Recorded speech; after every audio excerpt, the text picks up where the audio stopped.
Hey everybody. So actually, I just realized it's Saturday because I had Thursday and Friday off, and so today is a web speech day as well. So I just finished my 3JS video a few minutes ago, and then I realized, oh, it's Saturday. Um, so it's interesting too. This voice API is much more compelling for people than the 3JS because I've shown my kids the 3JS stuff and they've been like, oh, okay, whatever. Every time I've shown anybody the voice API, they're like, oh, let me try it. Let me try it. I want to try this. I want to try that. I want to try this. So I do think that the web speech API is much more interesting to non-developers than the 3JS stuff. Um, and to be completely honest, and I'm as guilty of this as any other developer, the um, non-developers are just a lot friendlier and nicer than developers. Like developers aren't particularly mean, but they just aren't particularly like. If you want to get like a truth, like, oh, do I look nice today? A developer will probably tell you whether you look nice or not. Whereas a non-developer, there's a very good chance that they'll just tell you what they think you want to hear, which sometimes that's what you need. Anyways, so we're going through and we are updating new.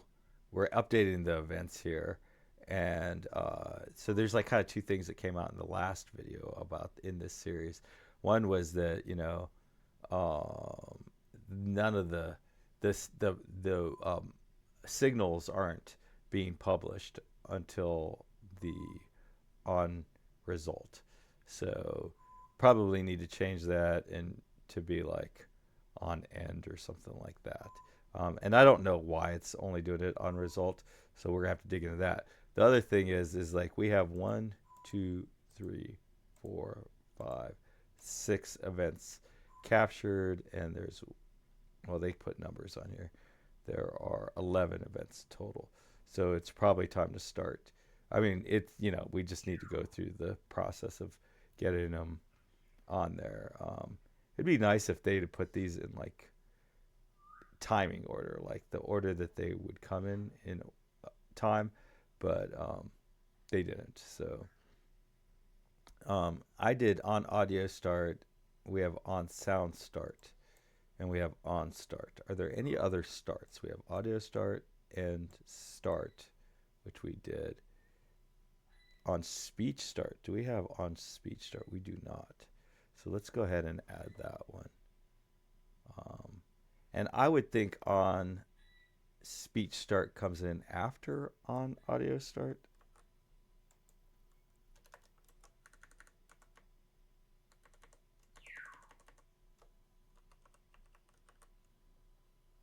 That is really amazing as much interest as people seem to have in this, non-developers seem to have in this technology, that it hasn't gone faster. But I mean, if you think about it, while it's very nice for the actual customers or the actual people who are like let's say like someone I think who would be very interested in this would be someone who is trying to like correct a speech issue, right? Like that would probably be the most motivated user is someone who would like they don't know, like maybe for some reason they don't know how to say words right. Right is really the wrong word for it. They don't know how to say words in a way that's consistent with the way other people say it. Um, like look, they might be right, but everybody else is wrong. But it doesn't matter. Like Wednesday, like why do we not call it Wednesday the way it's spelled? It's spelled like Wednesday. So, but like you might get embarrassed if you go out and call it Wednesday and all that. I used to always say Wednesday, and then somebody actually got mad at me and they said that I was like teasing immigrants by saying it that way because I would say it that way, and then people that were immigrants and weren't Native American English speakers would say it, and then they would go out and then they would be embarrassed. So I quit saying it, calling it Wednesday. Um, but let's try that though. Wednesday.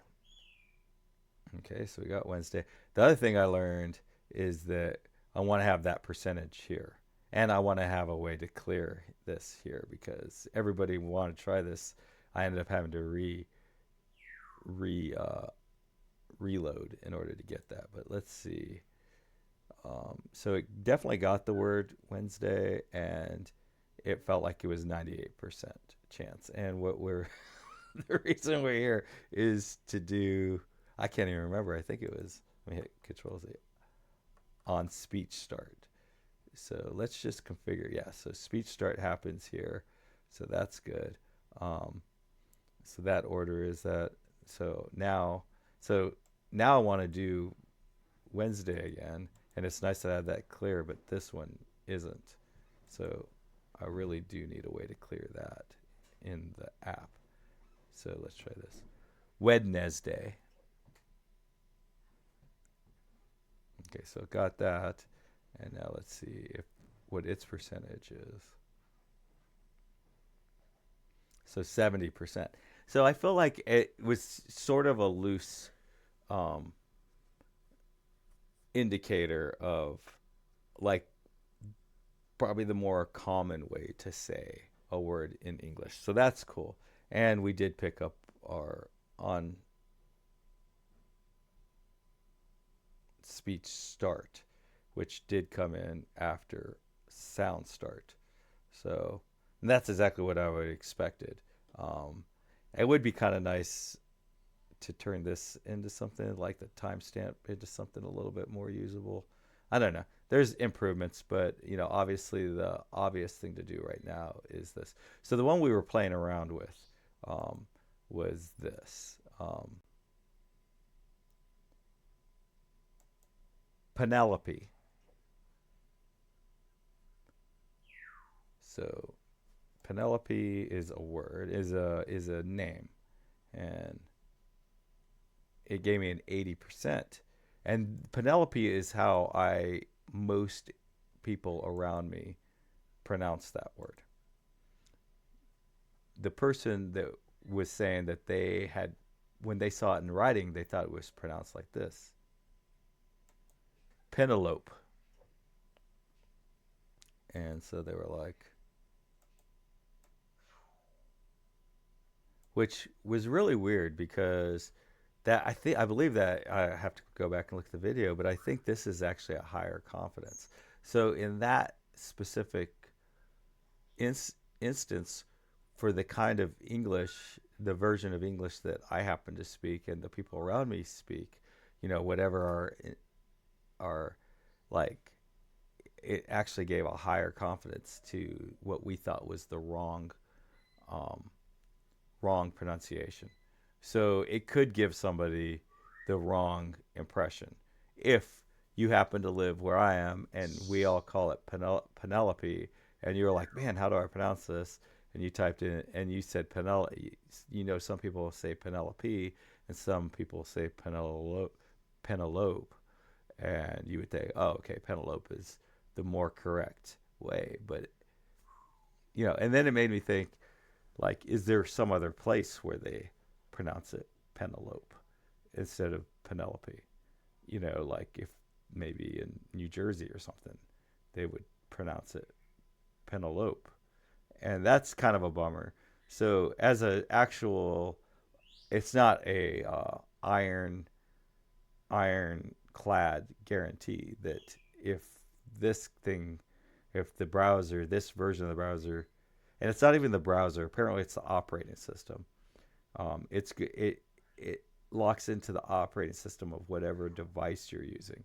So, if this version is um, doesn't, I mean, if it could give you a 91% when, um, you know, when what we think is wrong, right? So, actually, let's try that again.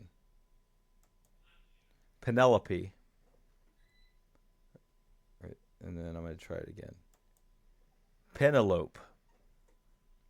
All right, so now I have both sets, and I can scroll down to the green, which I think that ended up. So for the what I consider to be the correct pronunciation, it gave it 81%. But for what I consider to be the incorrect. Oh wait, it actually got it wrong though. Cantaloupe. That is hilarious, actually. I didn't even read it. Um,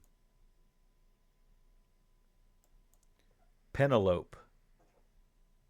Okay, let's go back and see that. So it thought it was 82% chance the last time that it was a cantaloupe. It gave it 8. Oh, that's the 89. Let's find another green one. It gave a 90%. So, I could be Walker if I read this in a book and then I came into this tool and I said, okay, these are the various um, um, ways of pronouncing it. This thing would definitely give me a bad for Marietta, Georgia. This would give me uh, a bad, give me the bad place. Um, Let me see if I just type it into Chrome. How do you pronounce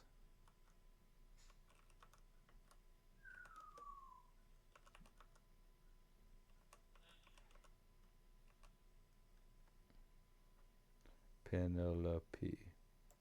Penelope. So that's how I pronounced it. And that's what I would have thought was the correct pronunciation. And we had American. So let's try the British pronunciation. Penelope. Penelope. Let's try that. Penelope. Penelope. See, that's what I don't like. One of the things I don't like about this is like there's no real indication that something changed. Um, but we did get new messages, so it only gave me a 59% on that Penelope. Um, Penelope. Anyways, so I yeah, so that was next. We didn't really do anything that interesting. We just added um, another event tomorrow. Hopefully, we can add a couple more, um, and then once those are all done, add a little bit more. Gosh, I'm back to saying again. Add a few more features over here. Uh, that would be cool. And then I think that there's some like values that we can set. Like I believe there's a way for it to give me more than one result, and then give a spattering of that. But so unfortunately, it's not what we did prove is that it's not like a end all be all for people that might be working on their pronunciation for words, which doesn't necessarily mean like people that have like like a speech disorder. Like it could just be somebody like that is from another country, and in that other country, like they're trying to get rid of their accent, or they're trying to make their accent a little bit more understandable to the locals, you know. So, but it definitely can lead you astray. Obviously, like I know Spanish a little bit, and when I was 5, I could only speak Spanish, and now I can kind of understand Spanish, and I can say a few words, but I don't mostly cuss words, but I don't know in general how to speak. I guess if I was using this tool, it could lead me. I do now know that that it's no guarantee that it's going to give me the right pronunciation, and it might actually teach me the wrong pronunciation. I will, and like if someone came up to me and they're like, "Hey, do you know where Penelope is?" I would be like, and I actually knew a person in Penelope. I probably would only have like a 20% chance of even knowing who they're talking about. If I could, in context, say, "Oh, this person knows 5 people that I know, and one of them's named Penelope," I'd be able to do that. But if otherwise, I would not know who they were talking about. Even if they were like, yeah, I guess if I was looking it up on a list, it would work. But anyways, yeah, tomorrow we'll add a couple more events, and then probably swing back to this to add a few more features, like a clear, or maybe probably instead like just add, like put this on the next line and just add them as we go. And I would like to have the percentage next to it so that we don't have to go digging through the logs. The only time I want to go digging through the logs is when I want to look at the logs, um, which I do think it makes sense to not want to. Like, it's fine. It's fine that this is not that usable because it's not supposed to be. They're logs. The usability, the like, if there's another feature, more information that I regularly want to get that isn't like about digging through the logs, I probably want to just add it here. Um, and then, yeah, and then we'll kind of do continuous, and then we'll go do the API. And then once we do the API, we'll learn some settings that we can set. And then provide those settings, and then go back to continuous and provide the settings, and then maybe add a feature to API to identify the ones that we know about on that, and then this project is done, and then we can decide on like what would be a good follow-up project that might actually be useful to somebody. Anyways, happy coding. Bye.